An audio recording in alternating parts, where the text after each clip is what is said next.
Welcome everyone. Today we are diving into one of the most significant shifts in financial regulation in the European Union, that is the Digital Operational Resilience Act or DORA. As our financial systems become increasingly digital, the focus of regulators has shifted from just financial health to digital health. Today we will explore what DORA means for us and how we must prepare for the deadline. So let us move on to the next one. So what is DORA? It is officially known as Regulation EU European Union 2022/2554. Historically, ICT risk rules across Europe were fragmented. DORA changes that by creating a single harmonized rulebook.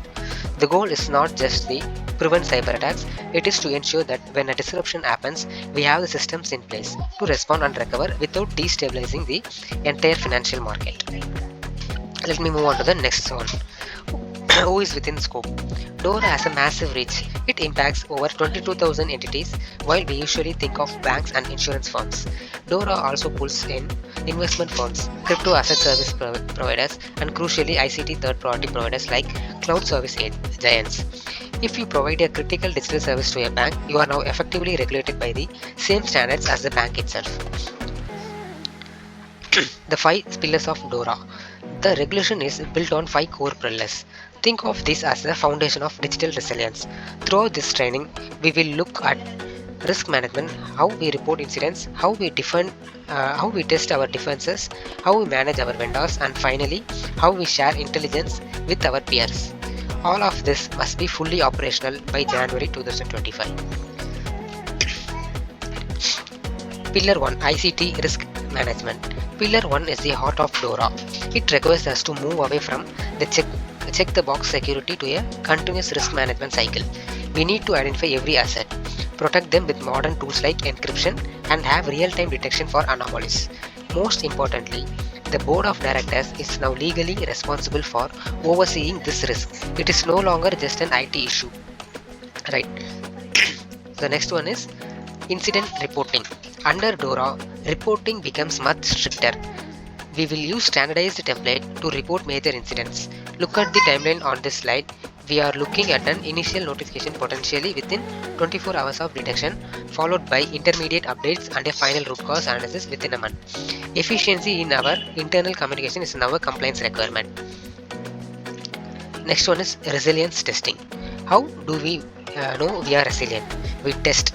Everyone must do basic testing annually like vulnerability scans. However, for significant entities, DORA introduces TLPT, Threat-Led Penetration Testing. This involves hiring authorized testers to perform live attacks on our production systems to find weak spots before real hackers do. Right, so the next one is third-party risk. One of the biggest changes is Pillar 4. We are now responsible for the security of our vendors. We must maintain a register of information of all ICT providers and ensure our contracts include specific DORA classes regarding the audit rights and exit strategies. If a vendor is deemed critical by European Union authorities, they will directly supervised by the regulators. The next one is information sharing. Cyber criminals share information. Now we must do. DORA encourages us to share indicators of compromise and threat intelligence with our financial institutions.